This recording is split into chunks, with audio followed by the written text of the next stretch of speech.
Good morning, this is Larry with another modern day parable. Today's parable is called the Folded Napkin.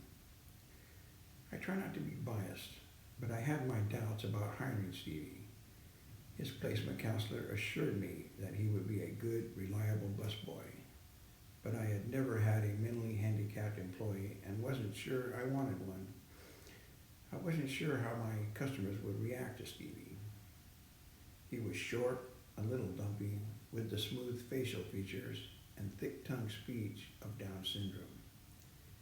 I wasn't worried about most of my trucker customers because truckers don't usually care about who busses the tables as long as the meatloaf platter is good and the pies are homemade.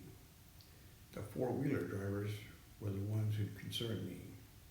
The mouthy college kids traveling to school, the yuppie snobs who secretly polished their silverware with their napkins for fear of catching some dreaded truck stop germ, the pairs of white-shirted businessmen on expense accounts who think every truck stop waitress wants to be flirted with.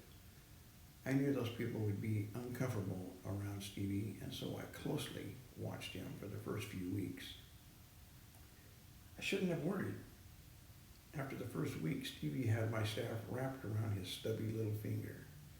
And within a month, my truck stop regulars adopted him as their official truck stop mascot. After that, I really didn't care what the rest of the customers thought of him. He was like a 21-year-old in blue jeans and Nikes, eager to laugh and eager to please, but fierce in his attention for his duties. Every salt and pepper shaker was exactly in its place. Not a breadcrumb or coffee spill was visible when Stevie was done with the table. Our only problem was persuading him to wait to clean up the table until after the customer was finished.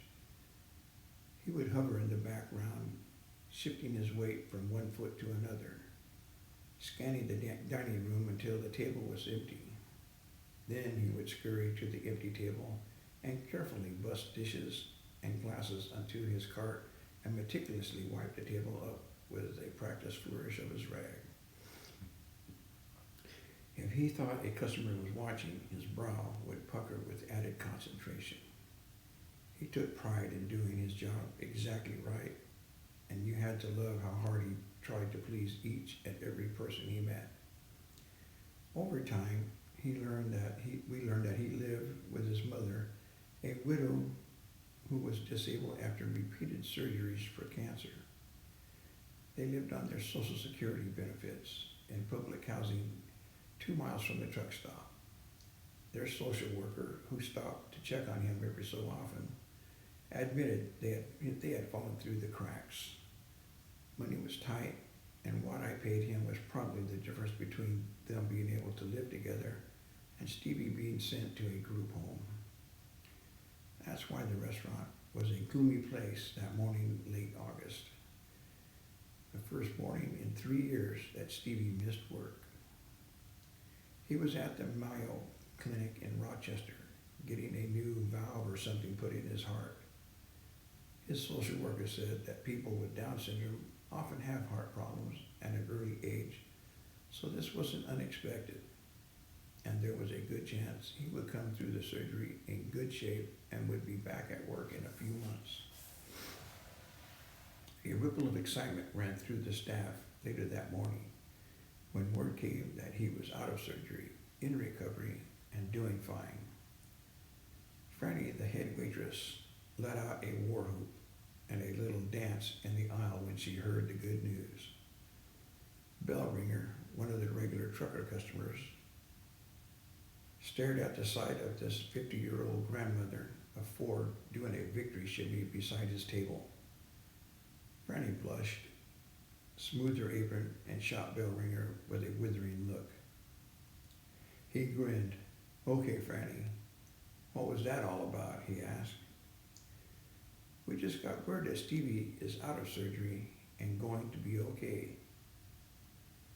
I was wondering where he was. I had a new joke to tell him. What was the surgery about?" Franny quickly told Bellringer and the other two drivers sitting at his booth about Stevie's surgery, then sighed. Yeah, I'm glad he is going to be okay, she said, but I don't know how he and his mom are going to handle all the bills. From what I hear, they're barely getting by as it is.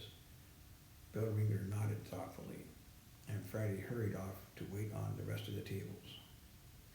Since I hadn't had time to round up a busboy to replace Stevie and really didn't want to replace him, the girls were busy on their own tables that day, and we decided what to do. After the morning rush, Franny walked into my office. She had a couple of paper napkins in her hand and a funny look on her face. What's up? I asked.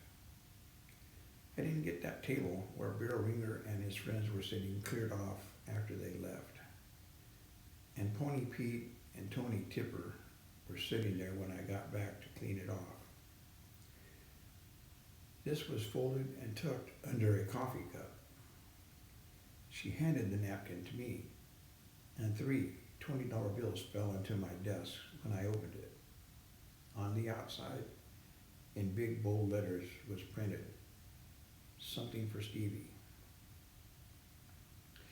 Pony Pete asked me what that was all about, she said. So I told him about Stevie and his mom and everything. And Pete looked at Tony, and Tony looked at Pete, and they ended up giving me this. She handed me another paper napkin that had "Something for Stevie" scrawled on the outside. Two $50 bills were tucked within its folds. Franny looked at me with wet, shiny eyes, shook her head, and said simply, "Truckers." That was 3 months ago. Today is New Year's Day, the first day Stevie is supposed to be back to work. His placement worker said he's been counting the days until the doctor said he could work. And it didn't matter at all. It was a holiday. He called 10 times in the past week, making sure we knew he was coming, fearful that we had forgotten him or that his job was in jeopardy. I arranged to have his mother bring him to work. I then met them in the parking lot and invited them both to celebrate his day back. Stevie was thinner and paler, but couldn't stop grinning as he pushed through the doors and headed for the back room where his apron and busing cart were waiting. "Hold up there, Stevie. Not so fast," I said.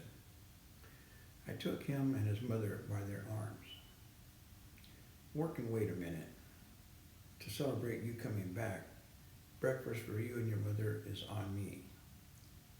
I led them toward a large corner booth at the rear of the room. I could feel and hear the rest of the staff following behind as we marched through the dining room.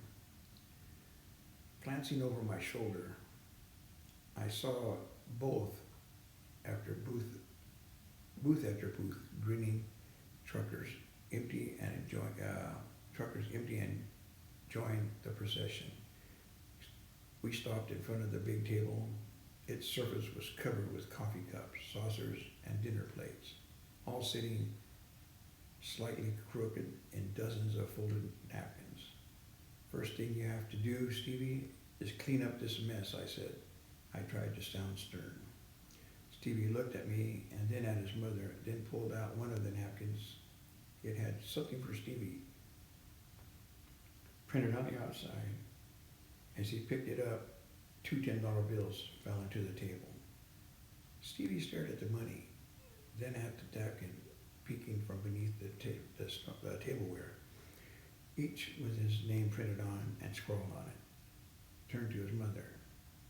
"There's more than 10,000 in cash and checks on the table, all from truckers and trucking companies that heard your problem. Happy New Year." Well, it got real noisy about that time, with everybody hollering and shouting, and there were a few tears as well. But you know what's funny? While everybody else was busy shaking hands and hugging each other, Stevie, with a big smile on his face, was busy cleaning all the cups and dishes from the table. Hope you enjoyed today's video. Have a great day and God bless.